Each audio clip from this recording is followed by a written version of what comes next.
자, 안녕하십니까. 하이퍼랩입니다. 자, 2022학년도 의과대학 대학교 심층 분석. 이번 시간이 이제 5번째 시간인데, 이번 시간에는 연세대학교 미래 의과대학을 주제로 좀 삼았습니다. 지난 시간에 이제 한림대학교를 제가 좀 설명을 드렸죠. 그래서 한림대학교와 연세대학교 미래는 여러 가지로 유사점들이 많이 있기 때문에, 그래서 한림대학교 설명을 드렸고, 바로 이제 붙여서 연세대학교 미래 의과대학에 대한 부분을 같이 정리하도록 하겠습니다. 자, 연세대학교 의과대학은 한림대에 비해서 여러 가지로 좀 분석해야 되는 부분들이 상당히 많이 가지고 있거든요. 좀 더 면밀히 한번 들여다보도록 하는데, 첫 번째는 연세대학교에서 의과대학을 선발하는 전형은 아시는 것처럼 학생부 교과 우수자 전형, 창의인재 전형에서 올해 15명을 선발하고, 학교생활 우수자 전형은 학생부 종합 전형이죠. 학생부 종합 전형에서 19명을 선발하고, 논술 전형에서 15명, 그 다음에 학생부 종합 강원인재 전형에서 14명이기 때문에 전체 선발 인원이 상당히 많죠. 그리고 많을 뿐만 아니라 강원인재 지역인재 전형에서 뽑는 14명이나 논술 전형에서 뽑는 15명, 또는 학생부 종합 전형에서 뽑는 19명, 그 다음에 학생부 교과 전형에서 뽑는 15명, 다시 말해서 각 전형에서 선발하는 인원도 꽤 많고, 그리고 전형도 3개로 나눠지기 때문에 4가지로, 그러다 보니까 학생들이 아무래도 이제 연세대학교 미래의과대학에 대한 관심이 상당히 많을 수밖에 없다. 다른 대학에 비해서 모집 인원도 많고, 그리고 전형도 4가지의 전형에서 선발하다 보니까 결국 많은 학생들이 관심을 가지고 있는 대학이라고 말씀을 드릴 수가 있습니다. 자, 특징적인 부분은 첫 번째 아시는 것처럼 이제 최근에 코로나 확진자가 좀 많이 늘어나게 되어지면서 연세대학교가 종전에는 이제 면접 방식을 대면 면접을 진행을 하려고 하다가 면접 방식이 바뀌었어요. 그렇죠? 비대면 동영상 업로드 형태의 면접 방식으로 바뀌었다. 이렇게 면접 방식이 실제 대학에 방문해가지고 대면 방식으로 진행을 하는 것이 아니라 1분이나 1분 30초 정도로 해서 실제 동영상을 만들어서 업로드하는 방식으로 면접을 진행하게 되어지면 당연히 누구나 생각하는 것처럼 면접의 영향력이 떨어질 수밖에 없어요. 결국은 1단계에 대한 중요성이 클 수밖에 없다. 우리가 대학에 제출하는 학교생활기록부에서의 교과 성적의 반영 비율이라든가, 두 번째는 자기소개서의 영향력이 클 수밖에 없다는 점을 말씀을 드릴 수가 있고, 이런 점들이 이제 연세대학교 미래 캠퍼스의 원서를 쓰시는 분들이 좀 더 염두에 대해 두는 부분이라고 생각이 되어집니다. 연세대학교 교과 우수자 창의인재 전형을 보시게 되어지면 전년도보다 모집 인원이 1명이 늘었어요. 15명을 선발하게 되고, 국내 고등학교 졸업자에 한해서 원서 지원이 가능하고요. 졸업이나 졸업 예정자들. 1단계에서 배수가 6배수, 학생부 교과 100%의 2단계에서는 1단계 성적 70%의 면접 30%를 반영한다. 면접이 종전에는 10월 16일이었는데 말씀드렸던 것처럼 비대면 동영상 업로드 형태의 면접을 진행하게 되어지면서 면접 일자가 10월 14일에서 16일 사이에 동영상을 업로드하도록 진행을 하고 있습니다. 면접은 종전에는 지원 동기, 수리적 사고력, 의학적 인성이나 인성 가치관 평가였었는데 15분 정도 소요됐는데, 올해는 비대면 동영상 업로드 형태로 면접이 진행이 되어질 거고요. 작년에도 이렇게 동일한 면접의 형태가 진행이 됐기 때문에 작년의 기출문제를 참고하시면 도움이 될 거라고 생각이 되어집니다. 자, 수능 최저학력 기준은 국어, 수학, 과탐 1, 과탐 2 중에 세계 합이 4등급이고 영어가 2등급이에요. 그러니까 우리가 연세대학교 미래의 특징 중에 하나가 수능 최저학력 기준이 하나의 특징이라고 말씀을 드릴 수가 있는데, 4개의 영역 중에서 사실상 영어를 뺀, 영어는 2등급이고요. 뺀 나머지 국어, 수학, 그 다음에 과탐, 이것을 과탐 1, 2를 2가지로 해서 4개죠. 그렇죠? 3개 영역 4개의 과목 중에서 등급 합 4를 요구하고 있기 때문에 사실은 국어, 수학, 영어가 다시 말하면 국어나 수학이나 탐구가 필수로 포함이 되어지는 거죠. 예를 들어서 일부 대학들이 4개 영역 등급 합이 3이다 라고 한다면 국어나 수학이나 영어나 탐구 중에서 하나의 영역을 뺀 나머지 3개 영역에서 수능 체제를 충족을 시키면 되는데, 연세대학교 미래 캠퍼스는 영어 2등급을 뺀 나머지 국어, 그 다음에 수학, 과탐 1, 2 중에서 합의 4를 요구하고 있기 때문에 사실상 모든 영역이 다 포함이 되어진다는 점이 가장 큰 특징이라고 말씀을 드릴 수 있고, 이 점을 강조해서 얘기하는 이유는 잠시 후에 왜 이런 얘기를 하고 있는지를 이해하실 수 있습니다. 자, 학교생활 우수자 전형은 학생부 종합 전형이고 모집 인원은 19명으로 전년과 동일해요. 국내 정규 고등학교에 입학하여 전 교육과정을 이수한 졸업자 또는 2022학년도 2월 졸업 예정자들이 원서를 쓸 수가 있고요. 1단계에서는 서류평가 100%에 2단계에서는 종전에는 면접 반영 비율이 20%였는데 면접 반영 비율이 30%를 늘렸어요. 늘렸는데 올해 비대면 동영상 업로드 형태의 면접이 진행이 되다 보니까 아무래도 면접의 영향력은 상대적으로 줄어들 수밖에 없고 1단계 서류평가의 중요성이 클 수밖에 없다. 물론 비대면 동영상 업로드 형태의 면접이라 하더라도 그 1분 정도나 1분 30초짜리 면접이라 하더라도 신중을 기해서 대본을 작성하고 동영상 촬영하고 그러고 난 다음에 그걸 업로드하는 과정, 이것도 물론 되게 중요할 거예요. 하지만 실제 대면 면접보다 지금 나와 있는 것처럼 20분 정도 제시문에 대해서 숙지하고 난 다음에 10분 정도 발표 면접을 진행하는 면접보다는 아무래도 면접의 비중이 줄어들 수밖에 없다. 이런 점들 때문에 우리가 연세대학교 원서를 쓰시게 되었을 때 많은 분들이 걱정하는 점들은 바로 뭐였었냐면 첫 번째는 수능 전에 면접을 본다는 점. 그렇죠? 그렇기 때문에 면접의 준비 시간이 상대적으로 적을 수 있다는 점이었었는데 수능 전에 면접을 보는 것은 동일하지만 어때? 면접 자체가 비대면 동영상 업로드 형태의 면접을 진행하다 보니까 면접에 대한 부담감이 없어졌죠. 그래서 전년도에도 경쟁률이 상승한 거고 그러므로 2022학년도에도 경쟁률이 소폭 상승할 가능성을 가지고 있어요. 아무래도 수능 전에 면접을 보다 보니까 수능 이후에 면접을 보는 학교들이 대부분 20대 1에 또는 25대 1의 높은 경쟁률이라고 한다면 연세대학교는 여전히 20대 1이 안 되는 15대 1 정도의 경쟁률이다 보니까 경쟁률적인 측면에서 볼 때 많은 이점이 있거든요. 더군다나 배수가 6배수 정도를 두고 있기 때문에 사실상 경쟁률이 18대 1이라 하더라도 실질 경쟁률이 3대 1이 안 되는 경쟁률이다 보다 보니까 학생들이 아무래도 연세대학교 미래 캠퍼스에 관심을 가질 수밖에 없겠죠. 자, 학교생활 우수자 전형 같은 경우도 지금 보시는 것처럼 면접 일자가 종전에는 11월 6일에서 11월 4일과 11월 6일 사이에 동영상을 업로드하도록 하고 있고요. 서류평가에서는 자기소개서가 포함이 되어집니다. 자기소개서가 포함되고 그 다음에 수능 체제는 교과 우수자 전형과 그 다음에 학생부 우수자 전형의 수능 최저 학력 기준은 동일하게 적용이 되어지고요. 과탐 같은 경우는 의학계열 같은 경우에 4개 과목 중에서 동일 과목 1, 2를 선택하는 것은 불가능합니다. 그렇죠? 예를 들어서 화학 1이나 화학 2를 선택한다. 이 경우는 좀 불리하다라고 말씀을 드릴 수가 있습니다. 자, 논술고사는 우리가 이제 12월 26일 날 논술고사를 보게 되어지는데 연세대학교 논술고사는 수학에서 2문제, 그 다음에 과학에서 2문제가 출제가 되어져요.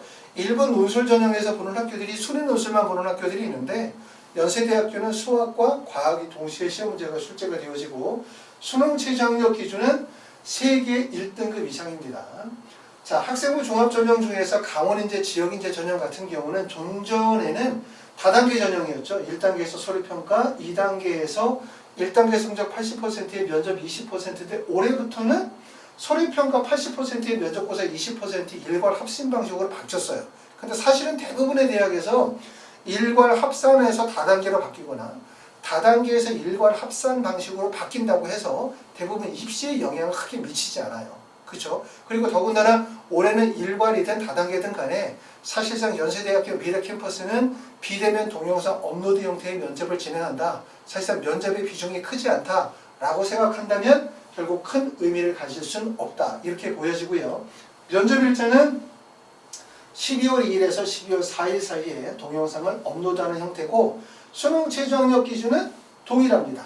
그쵸? 학생부 종합, 학생부 교과 전형의 수능 최저는 동일하고 다른 거는 논술 전형에서만 수능 최저가 조금 더 다르다. 이렇게 보실 수가 있습니다.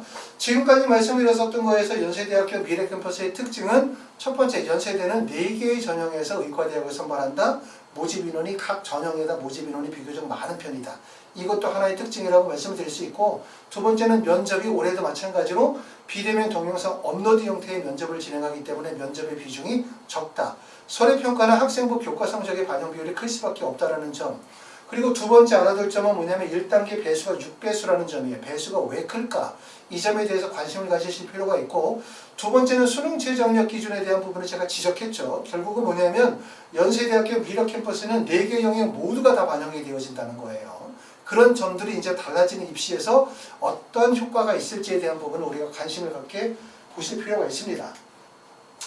자, 학교생활기록부의 반영 방식은 교과 우수자의 전형에서 교과 우수자인 경우에 반영 교과가 국어, 수학, 영어, 사회, 사회는 한국사, 역사, 도덕 포함이 되고요. 과학까지 모든 영역의 과목들이 포함이 되어지고 공통 과목에 대해서 30%, 그 다음에 일반 선택 과목의 50%, 진로 선택 과목에 대해서 20%를 반영하는 방식으로 100%를 반영하게 되어지고요. 자, 전학력 교과 100%를 반영합니다. 그러니까 결국은 뭐냐면 고등학교 졸업 예정자인 경우에는 3학년 1학기까지 반영이 된다는 얘기고, 졸업자인 경우는 3학년 2학기까지 교과 성적이 반영이 된다. 이렇게 보시면 되겠습니다. 가끔 요 얘기가 나와서 질문하면 가끔 학원으로 전화 오셔서 물어보시는 분들 중에서 이런 분들이 계시는 경우들이 있어요. 내가 고등학교를 졸업한 지가 5년이 됐는데, 아니면 고등학교 졸업한 지 10년 됐는데 나 고등학교 때 공부 정말 잘했다. 그래서 이 성적으로 의대 갈 수 있냐? 이렇게 물어보시는 경우들이 있어요. 졸업 연도가 좀 오래되신 경우에 과연 수시 지원이 가능하냐? 이런 질문을 하시는 경우들이 있는데, 아시는 것처럼 모든 학력 지표의 유효기간은 약 2년 정도의 유효기간을 가지고 있거든요. 고등학교를 졸업한 지가 오래되거나 또는 토플 성적이 딴 지가 오래된다면 그러면 그게 오랫동안 학력이 유지가 될 수 없잖아요. 그렇죠? 그렇기 때문에 대부분 2년 정도를 보는 거고, 삼수생들부터는 대부분의 학교에서 비교내신을 적용하죠. 비교내신을 적용한다는 얘기는 뭐냐면 결국은 학생부의 성적을 신뢰하기가 어렵다는 거죠. 그러니까 수능 성적을 환산해서 비교내신으로 적용한다. 이런 개념이 되어지는데, 내가 만약에 고등학교를 졸업한 지 5년이 됐다 또는 10년이 됐다, 그런데 내가 만약에 원서를 쓰실 때 학생부 종합전형이나 교과전형으로 원서를 쓰고 싶다 라고 하신다고 하면 첫 번째 뭐라고 말씀을 드릴 수 있냐면, 고등학교 졸업자나 재수생들에 비해서 당연히 불리하실 수밖에 없어요. 당연히. 그런데 고등학교를 졸업한 지 오래되신 분들이 만약에 수시전형이나 수시전형에서 원서를 쓰시려고 한다면 어떤 전형이 유리하냐면, 내가 지금 현재의 나의 학력 지표를 내가 입증해 보일 수가 있어야 돼요. 다시 말하면 뭐냐면 5년 전에 고등학교 내신 성적은 사실상 지금 입증할 수가 없잖아요. 그렇죠? 그러면 지금 내의 학업 능력에 대한 부분들을 입증할 수 있다면 졸업연도가 오래되었다 하더라도 원서 지원에 크게 불리하지 않을 수도 있다. 바로 현재 시점에서 나의 학업 능력을 입증하는 게 바로 뭐냐면 수능이잖아요. 수능. 그게 바로 의과대학이라는 얘기예요.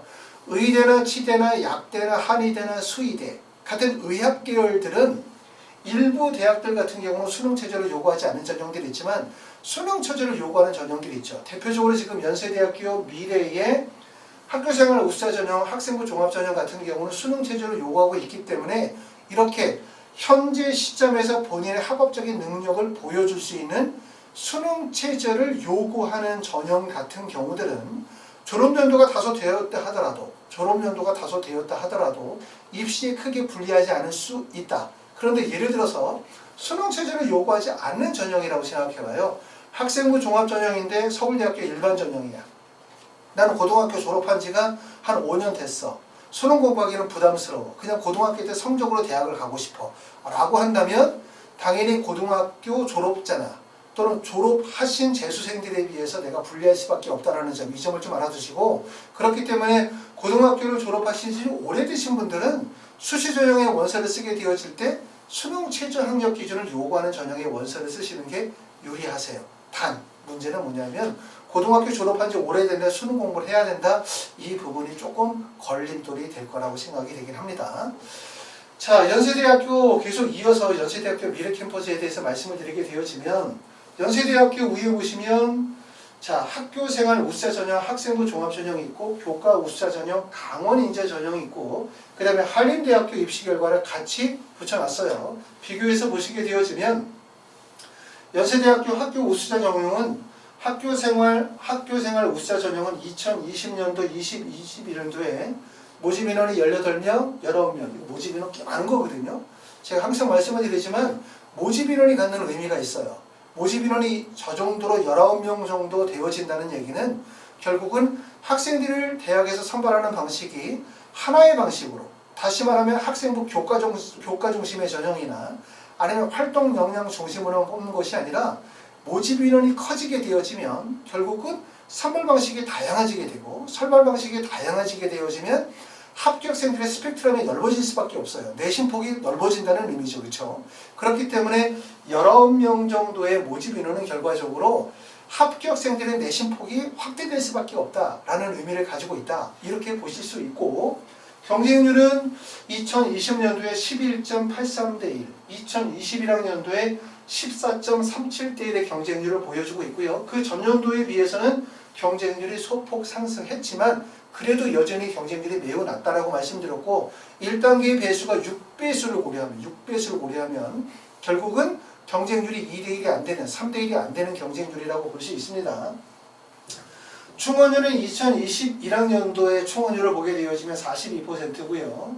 교과 성적은 1.52, 1.40, 1.43이기 때문에 2019, 2021년도로 가게 되어지면서 내신의 폭은 큰 변화가 없어요.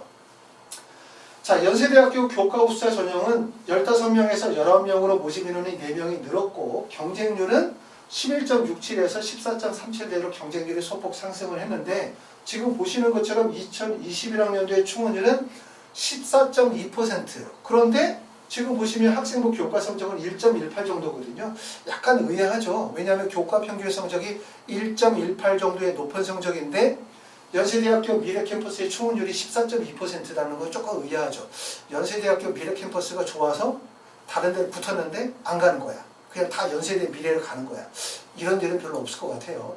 연세대 미래도 물론 당연히 좋지만 그것보다 상위 대학에 원서를 써서 합격했다면 당연히 붙었겠죠. 그럼 이거는 의문점이 뭐냐면, 그러면 왜 저렇게 높은 교과 성적인데 충원율이 낮을까? 여기에 대한 의문을 가지셔야 돼요. 왜 이런 문제가 발생이 됐었을까? 거기에 대한 답은 잠시 후에 드리도록 하겠습니다. 자, 교과 평균 성적이 보면 2019년도에는 1.49, 2020년도에는 1.46이에요. 큰 변화가 없죠? 근데 2021학년도로 가면서 1.18로 교과 성적이 엄청 높아졌어요. 과연 이 이유는 또 뭘까? 이것도 제가 잠시 후에 설명을 드립니다. 자, 연세대학교 미래 강원인재 전형은 14명 동일하게 가고 있고요. 그 다음에 경쟁률도 큰 변화가 없고, 그 다음에 충원율은 0.7%밖에 되지 않습니다. 내신 성적은 1.37 정도의 성적이 나와 있고요. 한림대학교를 여기다 이제 붙여서 설명하는 이유는 뭐냐면, 한림대학교하고 약간 좀 비교해 볼 만한 이유들이 있기 때문에 붙여놨고, 아래 보시게 되어지면 연세대학교 교과 평균 성적이, 자, 2019, 2020, 2021년도에 평균 성적은 나와 있는데 최고점과 최저점에 대한 부분들은 확인할 방법이 별로 없어요. 그런데 한림대학교는 최저점과 최저점 평균점에 대한 부분들을 홈페이지에서 공지하고 있기 때문에 한림대를 통해서 우리가 추측을 할 수가 있을 것 같아요. 자, 한림대학교는 학교생활 우수자 전형에서 2021학년도에 학생부 교과 최고 점수가 1.05, 엄청 높죠? 그리고 평균 점수가 1.47, 그 다음에 최저 점수가 2.72. 지금 보시게 되면 평균 점수가 연세대학교 활동 우수형 점수와 비슷하죠. 1.47, 그 다음에 1.43 정도 되어지니까 차이점이 있다면 한림대학교는 학생부 교과 전형으로 학생을 선발하진 않아요. 그렇죠? 그런데 연세대학교는 학교생활 우수자 전형과 지금 보시는 것처럼 교과 우수자 전형이 이원화되어져 있기 때문에 결국은 한림대학교 학교생활 우수자 전형은 이 폭 안에서 내신 성적이 우수한 학생의 합격 점수와 그 다음에 활동 역량이 뛰어난 합격 점수를 내포하고 있다. 그래서 지난번에 얘기했던 것처럼 한림대학교의 선발 인원이 23명 정도의 선발 인원이라고 한다면 사실상 일반계 고등학교 교과 성적이 우수한 학생들에게도 지원할 만한 여지가 있는 거고요. 그 다음에 교과 성적은 다소 부족하지만 활동 역량이 강조가 되어지는 자사고 학생들에게도 뭔가 지원할 만한 여지를 가지고 있다. 그렇기 때문에 한림대학교에 관심을 가지고 있는 학생들이 많을 것이다 라고 얘기를 했고, 대신 연세대학교 미래 학교생활 우수자 전형은 한림대처럼 이렇게 교과 성적이 우수한 학생들이 지원할 이유는 없어요. 왜냐하면 연세대학교는 교과 우수자 전형을 별도로 두고 있기 때문에, 그렇기 때문에 최고 점수를 우리가 생각하게 되어지면 연세대학교 최고 점수는 예를 들어서 1.25 정도를 최고 점수를 만약에 볼 수가 있다. 이렇게 볼 수 있고 최저점은 한림대 정도의 2.72 정도의 점수까지는 아니더라 하더라도 대부분 2.3 정도까지 최저 점수가 낮아질 가능성이 높아요. 그쵸? 그리고 연세대학교 학교생활 우수자 전형은 대부분 활동 역량의 우수성이 강조가 되어지는 일반기 고등학교 학생들이거나 자사고 학생들 중심이 돼 기본적으로는 활동 역량의 우수성, 다시 말해서 학생부 종합전형의 취지에 맞게끔 학생을 선발할 가능성이 높고 한림대학교는 아까도 말씀드렸던 것처럼 교과 성적이 우수한 학생들의 공간도 있고요. 그 다음에 활동 역량이 우수한 학생들의 선발 공간도 동시에 존재할 거라고 생각이 되어집니다. 여기서 우리가 이제 좀 궁금증을 가져야 되는 부분이 뭐냐면 연세대학교에서 수시 입원 인원을 보시게 되어지면 지난번에 우리가 이제 한림대학교 얘기할 때도 말씀을 드렸지만 한림대학교도 우리가 이제 2020학년도에 수시 입원 인원이 많이 발생이 되어졌어요. 연세대학교는 지금 보시게 되어지면 2019년도에는 최초 선발 인원이 11명 정시에서 최종 선발 인원이 14명으로서 총원 인원이 수시에서 2월 인원이 발생이 되어진 게 3명 정도 발생이 되어졌죠. 물론 뭐 그렇게 인원이 많은 인원은 아니에요. 근데 수시에서 선발하지 않고 정시로 넘겨서 뽑는다는 것은 지원하는 학생들 입장에서 볼 때는 매우 불리하죠. 왜?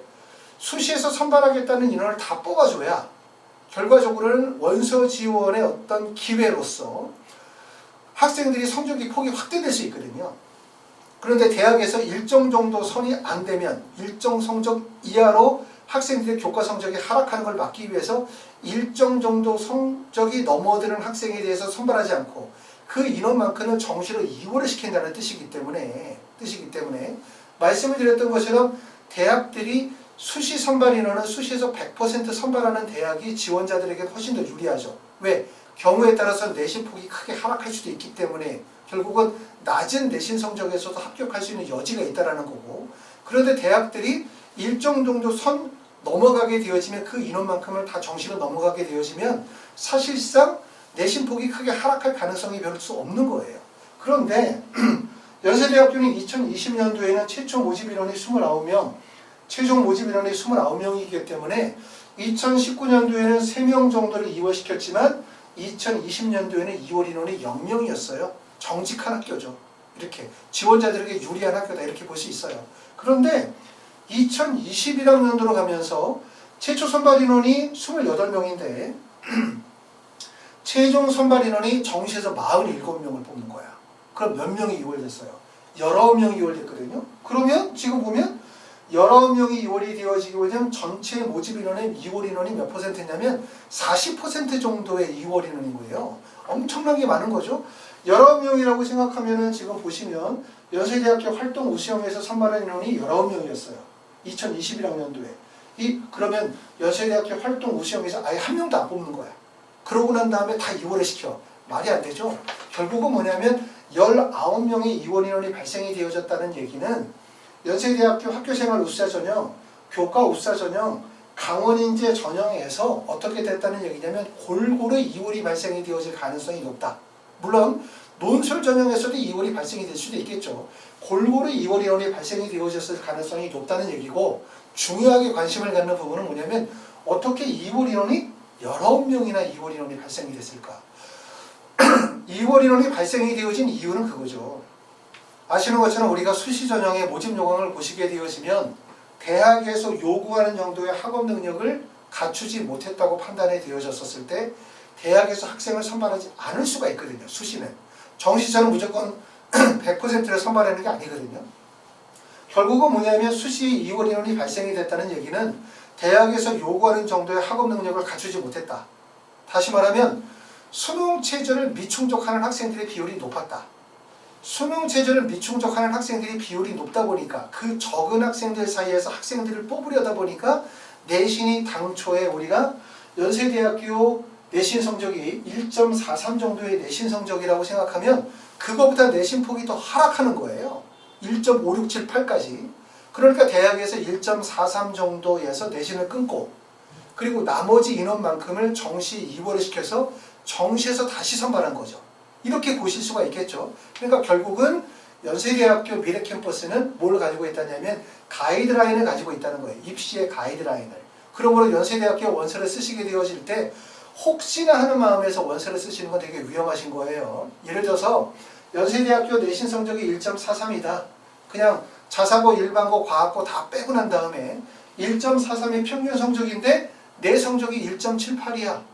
혹시라도 예를 들어서 많이 돌다 보면 충원이 발생이 되어지면 그러면 혹시 나까지 오지 않을까? 라는 이런 기회를 가지고 혹하는 마음에서 원서를 쓰시는 것은 안 된다는 거예요. 왜? 연세대학교 미래캠퍼스는 지금 보시는 것처럼 가이드라인을 가지고 있다는 거예요.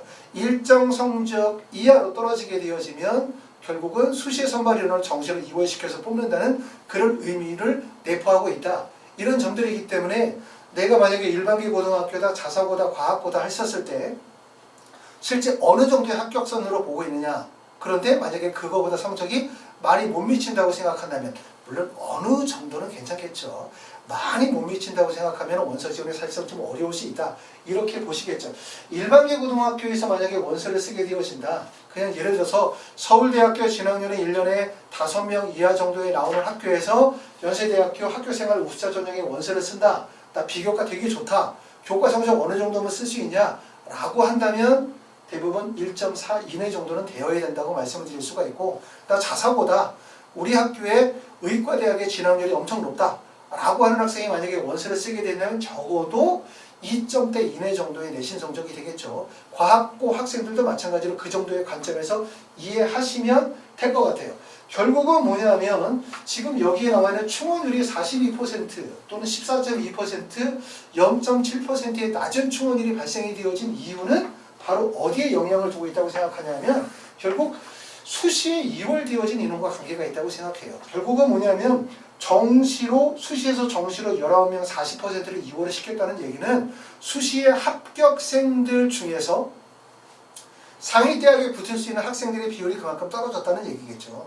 그렇기 때문에 결국은 2021학년도에 충원율이 낮아졌다라고 볼 수가 있는데 실질적으로 연세대학교의 충원율은 지금 보시는 것처럼 한림대학교와 비슷한 정도의 충원율이 발생이 되어질 가능성이 높다고 봐요. 한림대학교가 보통 74% 한 80% 정도의 충원율이기 때문에 연세대학교 학교생활 우수자 전형도 한 80% 정도, 그 다음에 지역인재 전형도 정상적이라고 한다면 한 50% 정도의 충원율이 발생이 되어질 가능성이 높다. 자, 그럼 여기서 이제 마지막으로 하나 생각할 게 이거죠. 그러면 왜 연세대학교는 2021학년도에 저렇게 많은 수시 이월 인원이 발생이 되어졌었을까? 이 부분에 대해서 고민을 할 수밖에 없어요. 왜일까? 왜 연세대학교는 2021학년도에 저렇게 많은 인원이 19명, 전체 모집 인원의 세계 전형, 학교생활 우수자, 교과 우수자, 강원인재 3개 중에서 약 40%에 해당이 되어지는 인원만큼이 정시로 이월이 됐을까? 이유는 뭘까?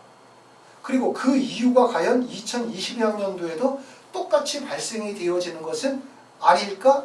이 점에 대해서 고민하실 필요가 있습니다. 자, 가장 큰 이유는 바로 뭐냐면 조금 전에 제가 말씀을 드렸었던 것처럼 연세대학교 여기를 보셔야 되겠네요. 자, 여기를 보시게 되어지면 지금 자, 연세대학교에서 수능최저 학력 기준을 보시도록 하겠습니다. 연세대학교 미래캠퍼스 수능최저 학력 기준을 보시게 되어지면 영어 2등급, 그 다음에 국어, 수학, 미적분과 기화, 그 다음에 탐구 1, 탐구 2 중에서 3개 합 4등급이죠. 결국은 뭐냐면 영어 들어가죠, 국어 들어가죠, 수학 들어가죠, 탐구도 다 포함되니까 4개 영역이 다 포함된다는 뜻이에요. 4개 영역.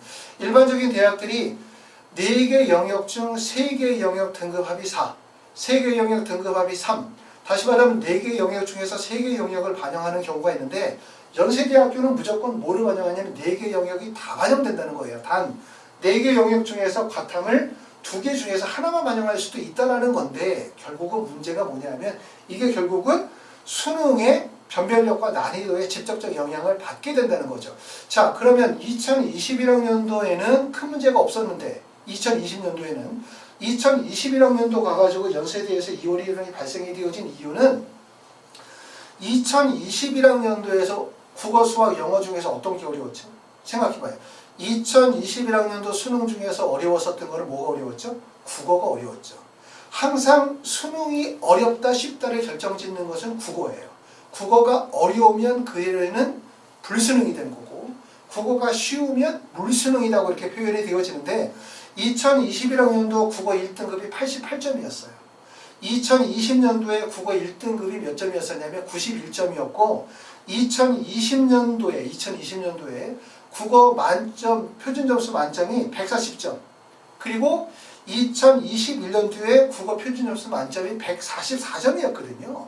그러니까 전년도에 국어 영역이 매우 어려웠었다는 거예요. 그러면 우리가 생각을 해봅시다. 자, 우리가 기본적으로 얘기할 때 지금 보시는 것처럼 연세대학교 미래캠퍼스 수능체제로 충족을 하려고 해. 일단은 어떻게? 자, 영어는 빼. 영어 2등급 빼고. 그럼 만약에 국어가 엄청 어려웠다라고 한다면 국어에서 일단은 평상시에 우리가 국어를 나는 1등급이나 2등급을 예상을 했었었는데 국어에서 만약에 등급이 하락이 발생이 되어진 거예요. 하나가. 1등급을 예상했는데 2등급을 맞았어. 그럼 어떻게 해야 돼? 나머지 과목에서 다 1등급씩을 맞아야 되는 거죠. 그런데 아시는 것처럼 과탐이라고 하는 게 사실 어떤 과목을 선택을 하느냐. 전년도 같은 경우는 과탐에서 등급이 높았었던 거, 표준 점수가 높았었던 과목은 뭡니까? 지구과학하고 생명과학이 표점이 높았죠. 근데 우리는 표점이 필요 없잖아요. 수능 체제를 충족하는데 무슨 표점이 필요해? 등급을 확보하는 게 되게 중요한데 과탐 같은 경우는 사실은 쉬운 과목은 만점을 맞아도 1등급이 되거나 하나만 틀려도 2등급이 되어지는 사례들이 많단 말이에요.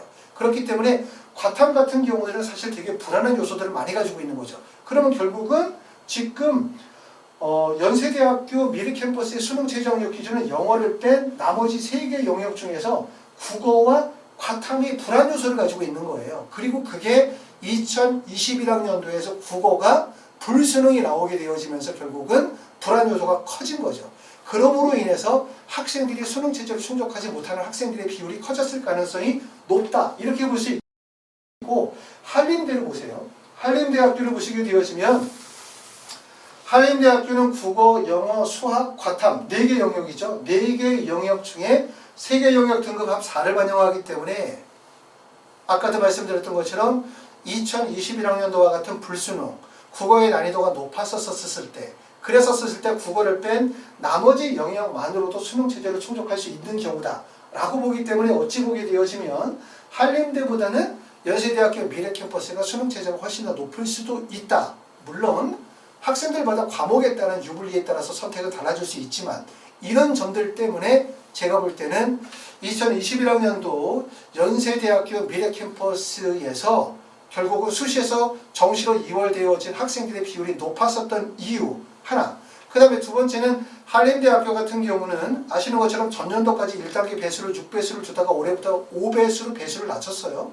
하지만 연세대학교는 계속 6배수를 두고 있는 이유는 그만큼 무슨 얘기냐면 수능 체조의 충족 가능성이라든가 수능 체조에 대한 불안한 요소들을 가지고 있다는 거죠, 학생들이. 그렇기 때문에 대학에서는 좀 더 배수를 넓게 쳐서 안정적으로 학생들을 뽑아야 되겠죠, 1단계를. 그리고 그 안에서 학생들을 합격시키기 위해서 배수를 6배수를 두고 있다. 이렇게 보실 수가 있는데 문제는 2022학년도에 문제가 또 생기는 거죠. 아시는 것처럼 2021학년도하고 2022학년도 수능에 달라지는 점이 바로 이거예요. 자, 2022학년도는 2021학년도는 선택 과목이라고 할 수 있는 부분들이 국어, 영어, 수학은 기본 교과로 가는 거고, 그쵸? 그러고 난 다음에 과탐이나 사탐이 선택 과목으로 가게 되어지는데 2022학년도는 특히 국어와 수학에서 공통 과목을 활용한 선택 과목 점수 조정 방식을 진행을 한단 말이에요. 그러니까 국어와 수학 영역에서 공통 영역 70%와 선택 과목의 30%를 반영을 하게 되어져요. 그렇죠? 그렇기 때문에 결국은 어떤 과목을 선택하느냐에 따라서 예상과 다르게 수능 점수에서 등급 확보에 어려운 점이 발생이 되어질 수도 있다는 거죠. 자, 대학에서는 이게 이제 2005년도와 2011학년도에 수리 가형에 미적분, 확률과 통계, 이산수학 중에 하나를 선택하는 적용 방식을 적용했기 때문에 사실상 별 문제가 되지 않을 것이다 라고 얘기를 하고 있는 거고요. 점수의 조정 방식은 먼저 선택 과목에 대한 조정 원점수를 산출하고 난 다음에 공통과목과 선택과목별 표준점수를 다시 산출하고 그러고 난 다음에 배점 비율을 반영한 공통과목과 선택과목별 표준점수의 가중합을 산출하고 마지막으로 네 번째 가가지고는 표준점수의 가중합을 변환한 최종 표준점수를 산출하는 순서의 방식으로 해서 이렇게 점수 조정 방식을 진행하게 되어지는데 결론적으로는 공통과목과 선택과목의 배점이 다르기 때문에 원점수가 동일하다 하더라도 선택과목에서 더 높은 점수를 받은 응시생의 표준점수가 공통과목에서 더 높은 점수를 받은 응시생의 표준점수보다 낮게 산출될 가능성이 있다는 거예요. 결국은 뭐냐면 전년도의 연세대학교 미래에서 수능체조 충족에 대한 불안 요소를 가지고 있는 게 뭐였었다? 결국은 국어와 과탐이었고 근데 국어가 전년도에 불수능이 나다 보니까 2021학년도에 수능체조 미충족자가 늘고 거기에 따라서 수시에서 정시로 이월되는 인원이 40% 정도의 많은 인원이 발생이 되어진 이유다라고 보면 2022학년도에는 불안 요소가 더 커진 거죠. 전년도에는 과탐만이 선택 과목이었는데 올해는 국어와 수학이 선택 과목과 그 다음에 이렇게 공통 과목을 진행하다 보니까 결국은 어떤 과목을 선택하느냐에 따라서 또는 수능의 난이도에 따라서 예상치 못한 최저학력 미충족의 결과를 받아들일 수도 있다는 점이에요. 그렇기 때문에 연세대학교 미래캠퍼스 원서를 쓰시게 되어질 때 결국은 이런 점들을 염두에 두시고 수능 체제의 충족 가능성을 깊이 생각하시고 원서를 쓰셔야 된다. 단 만약에 수능 체제의 충족 가능성이 높다, 수능에 자신이 있다라고 생각하시는 분들은 연세대학교 미래캠퍼스가 훨씬 더 유리한 학교라고 말씀을 드릴 수 있어요. 그러니까 어떤 학교들보다도 수능 체제의 충족 가능성이 높다고 생각한다면 연세대학교 미래는 훨씬 더 가능성이 높은 거죠. 그렇죠? 이런 점들을 우리가 또 반대로 보면 장점이라고도 말씀을 드릴 수 있습니다. 연세대학교는 지금 보시게 되어지면 2019년도, 2020년도까지 전형의 변화가 되게 많거든요. 이 변화를 한번 꼭 보셔야 될 것 같아요. 자, 2019년도에는 어떻게 뽑았냐면 학생부 종합전형으로 뽑았죠. 학생부 종합전형에서 면접형, 그 다음에 학생부 종합전형 내에 학교생활 우수자, 학생부 종합전형 내에 지역인재 전형, 그 다음에 기획행동 전형이 있고 그러고 난 다음에 논술 전형과 특기자 전형이 있었어요. 이렇게 전형이. 그런데 2020년도로 가게 되어지면서 특기자 전형이 폐지가 되어졌죠. 주로 특기자 전형에서 선발되어진 학생들 같은 경우는 민사고 같은 경우는 내신 성적이 4점대 학생들 중에서도 특기자 전형을 합격하는 학생들이 있었어요. 근데 특기자 전형이 2020년도에 없어졌다는 의미보다는 특기자 전형의 선발 인원이 3명이었는데 이게 어디로 넘어갔다고 봐야 되냐면 학교생활 우수자 전형으로 넘어갔다고 보는 게 더 좋죠. 그러면 결국은 학교생활 우수자 전형은 전년도보다 마지막 합격자의 최저 점수의 점수폭은 더욱더 벌어질 가능성이 높겠죠. 그 전년도의 학교생활 우수자 전형의 내신의 최저 점수가 만약에 2.5였다 라고 한다면 특기자 전형이 폐지가 되어진 2020년도에 내신의 최저 점수는 3.5, 3.7까지 벌어졌을 가능성이 높아요. 그리고 2021학년도에 또 다른 변화가 발생이 되어지죠. 아시는 것처럼 2021학년도에 학생부 교과와 학생부 종합전형으로 전형이 이원화돼요. 왜냐하면 그 전년도에는 학생부 교과 면접 전형, 학생부 학교생활 우수자 전형 이름이 바로 다르다 하더라도 사실상 이게 학교생활 학생부 종합전형 내에 있다 보니까 마치 중앙대학교의 다빈치 전형과 탐구형 인재 전형이 선발하겠다고 하는 전형의 방식들은 서로 다르다 하더라도 실제 입시 결과를 보게 되어지면 내신 교과 성적이 1.8 동일한 교과 성적이 나오는 이유가 바로 뭐냐면 사실 전형의 특징이 또는 전형이 뚜렷하게 구분이 되어지지 못하다 보니까 발생이 되어지는 문제고 그러다 보니까 연세대학교에서 2021학년도에 학생부 교과와 종합전형으로 분리를 하게 되어져요.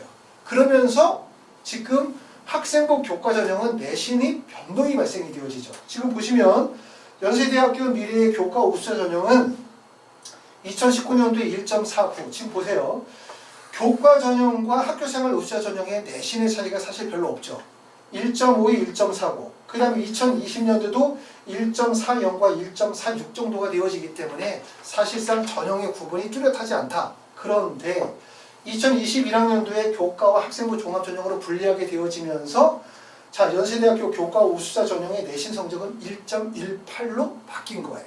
바로 이게 이렇게 교과 성적이 크게 상승하게 되어진 이유는 바로 2021학년도에 학생부 종합전형과 교과전형이 분리가 되어지면서, 그쵸? 그리고 이게 2022학년도도 쭉 갈 가능성이 높겠죠. 그쵸? 이렇게. 그리고 이제 2022학년도로 오게 되어지면서는 다시 학생부 교과전형이 두 개의 전형으로 나눠지게 되어지고, 그리고 이제 의예과는 창의인재 전형에서만 선발을 하게 되어지는 변화를 겪고 있습니다.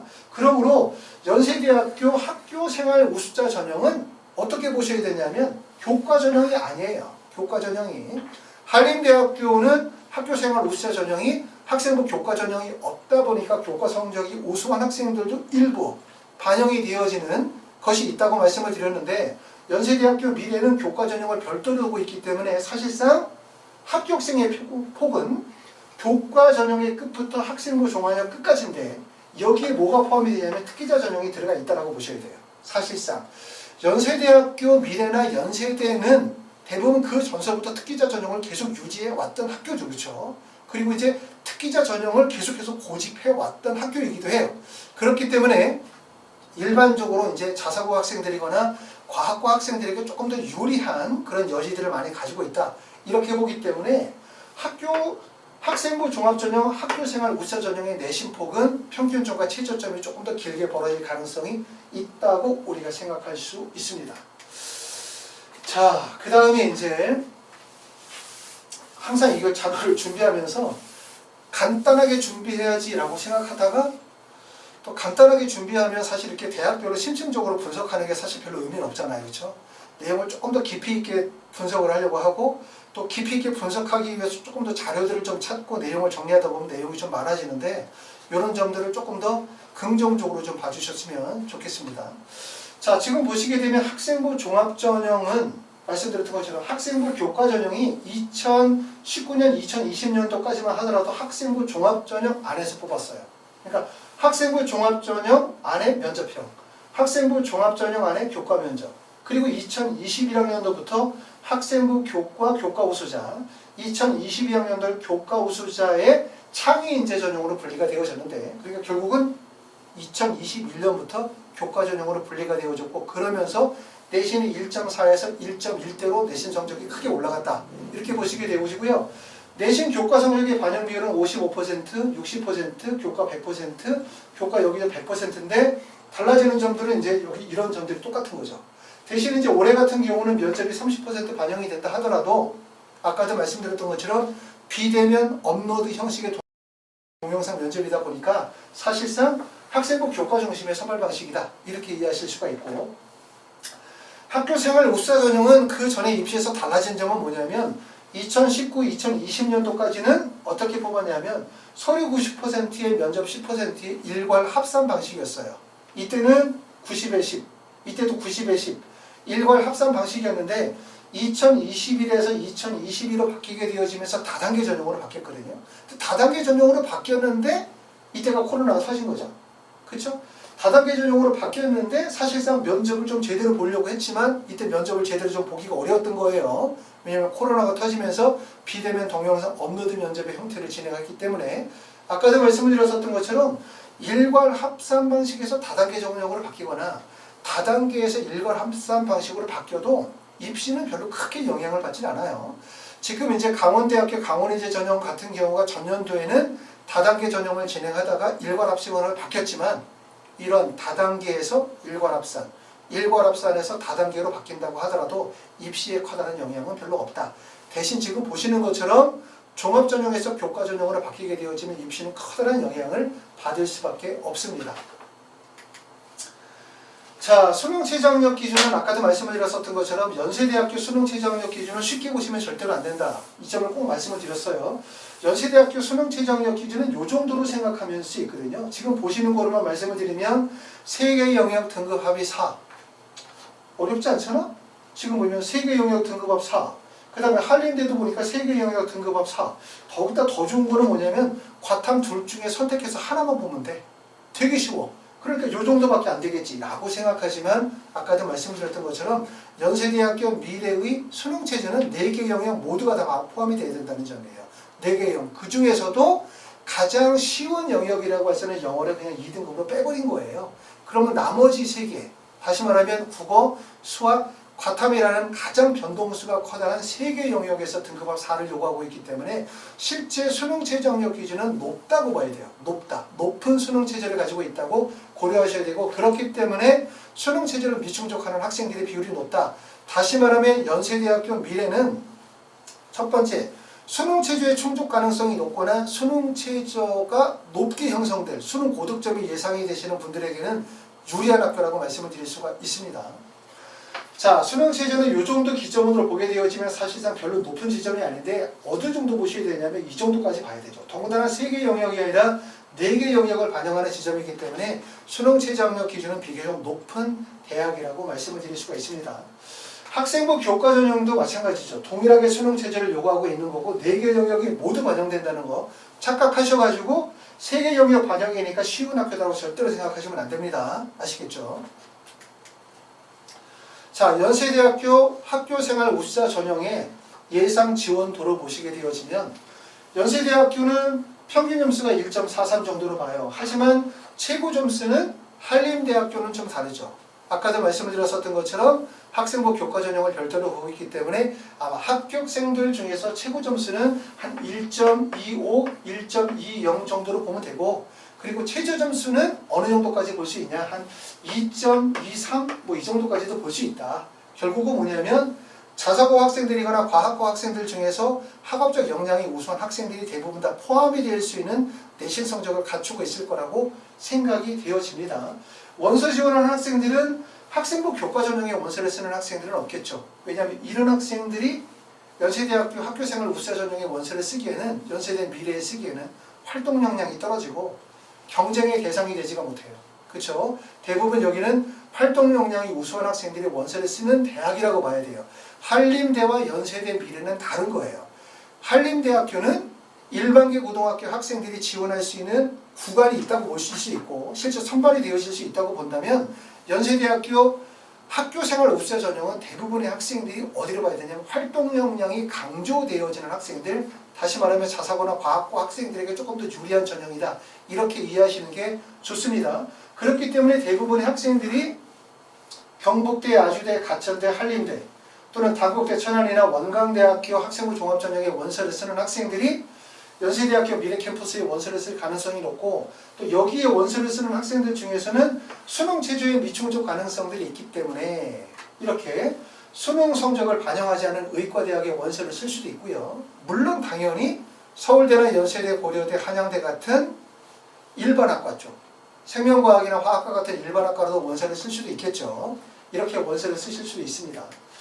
자, 연세대학교 미래 학생부 교과 장애인제 전형은 내신 성적이 꽤 높아요. 지금 보시는 것처럼 2019, 2020년도에 내신 성적을 절대로 생각하시면 안 된다. 왜냐하면 2021학년도부터 전형이 바뀌었습니다. 그렇기 때문에 2022학년도 1.18 또는 1.15 이내의 내신 성적을 가지셔야 합격할 수 있다. 이렇게 분명히 보셔야지, 이거를 자꾸 2019년도, 2020년도에 1.46이었으니까 2022학년도에 내신 성적이 다시 떨어지지 않을까?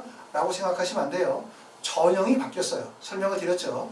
그렇기 때문에 여기에 원서를 쓰시는 분들은 대부분 지역인재 전형이거나 학생부 교과 전형의 원서를 쓰시는 분들이 원서 지원이 이루어지게 될 거고, 또 이런 분들 중에서는 수능 체제를 충족하지 못할 가능성을 고려하게 되면 서울대학교 지역균형 전형이나 연세대학교 학생부 교과 추천형이나 한양대학교 학생부 교과 전형의 원서를 써서 수능 체제를 미충족할 경우에 대한 부분을 대비하시는 경우들이 있을 거라고 생각이 되어집니다.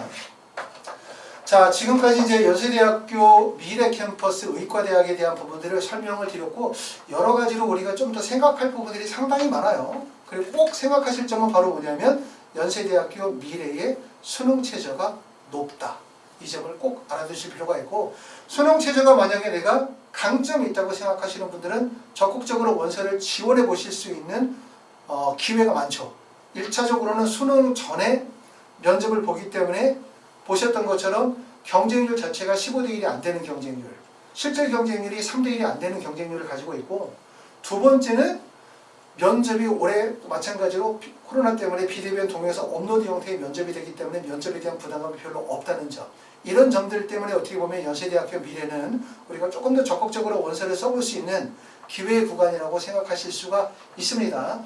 자, 그래서 말씀드렸었던 내용들을 하나하나 보시게 되어지면서 연세대학교 미래 캠퍼스가 가지고 있는 장점 또는 위험성, 내가 가지고 있는 것의 적합성, 이런 부분들이 어디에 있는지 신중하게 고려하셔서 판단하셔야 될 거라고 생각이 되어지고요. 하이퍼 리뷰에서는 지금 의학계열만 컨설팅을 하는 건 아닙니다. 의대 원서 쓰시는 분들이 뭐 서울대나 연세대, 고려대, 공과계열에 다 원서를 쓰시기 때문에 입시 컨설팅을 진행을 하고 있습니다. 또 입시 컨설팅을 진행을 하면서 자기소개서의 첨삭 과정을 병행하고 있기 때문에 만약에 입시 컨설팅이나 자기소개서 첨삭에 대해서 궁금하신 점들은 학원으로 전화 주시면 자세히 설명드리도록 하겠습니다. 감사합니다.